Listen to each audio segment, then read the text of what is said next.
নমস্কাৰ Assamese ART কিটচেনলৈ স্বাগতম। আশা কৰিছোঁ সকলোৱে ভালে আছে। আজি ৰেচিপিটোৰ কাৰণে মই কণী কেইটামান বইল কৰি ল'লোঁ। বইল কৰা কণী কেইটাৰ এতিয়া বাকলিখিনি এৰাই ল'ম। কণীখিনি ভালদৰে বইল হ'লে বাকলিখিনি এৰুৱাত সুবিধা হয়।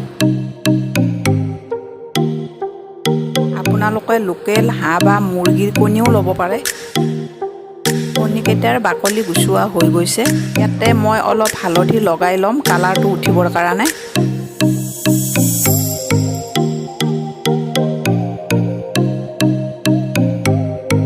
এতিয়া গৰম তেলত মই বইল কৰা কণীকেইটা ফ্ৰাই কৰি ল'ম। যদি আপোনালোকে মোৰ চেনেলটো ছাবস্ক্ৰাইব কৰা নাই, ছাবস্ক্ৰাইব কৰি ল'ব। থকা বেল আইকনটো টিপি দিব যাতে আপোনালোকে মোৰ ভিডিঅ'বোৰ চাই থাকিব পাৰে।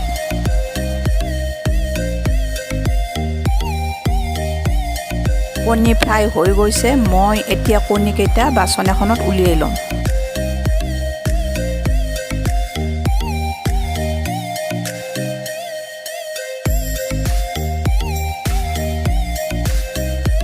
এতিয়া মই সেই তেলতে তেজপাত এটা দিলোঁ। পিঁয়াজ এটা কাটি থৈছিলোঁ, সেইখিনি ইয়াতে দি দিলোঁ।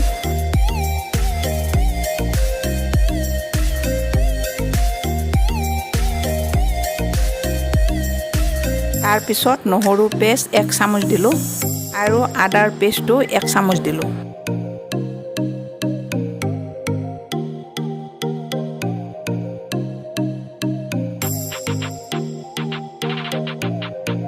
জিৰা গুড়ি 1 চামুচ দিলোঁ। ধনিয়া গুড়ি আধা চামুচ দিলোঁ।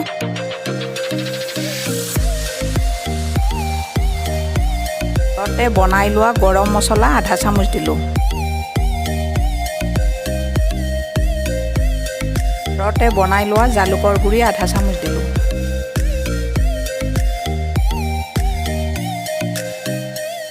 ৰেড চিলি পাউডাৰ আধা চামুচ দিলোঁ।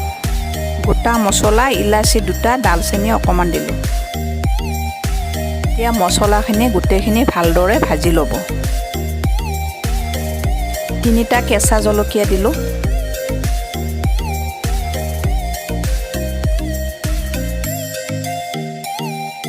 আধা চামুচ হালধি দিলোঁ।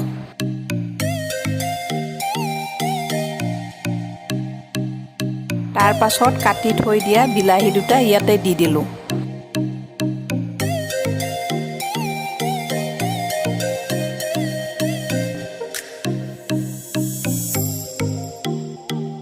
নিমখ দিলোঁ।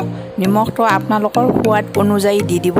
2 মিনিটমান বিলাহীটো এনেকৈ লৰাই লৰাই ভাজি ল'ব।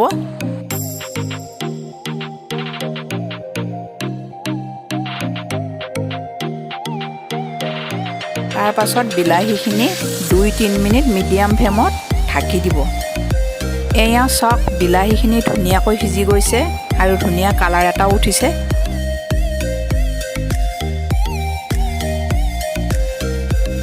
দুটা আলু মই বইল কৰি লৈছিলোঁ। এই বইল কৰি লোৱা আলু 2টাও ইয়াতে যোগ কৰি দিলোঁ।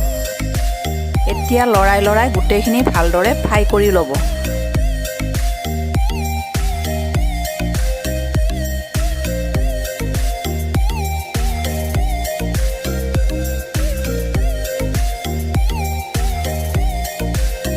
ফ্ৰাই হৈ গৈছে। এতিয়া মই ইয়াতে 2 গিলাচ পানী দিম।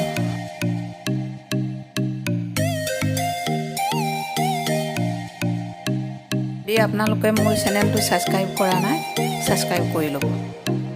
থকা বেল আইকনটো টিপি দিব যাতে আপোনালোকে মোৰ ভিডিঅ'বোৰ চাই থাকিব পাৰে।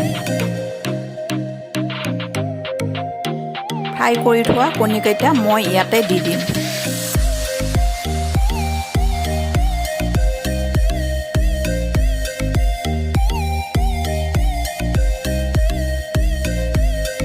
কণীকেইটা দিয়াৰ পিছত মিডিয়াম ফ্লেমত 15 মিনিটমান উতলিবলৈ দিব।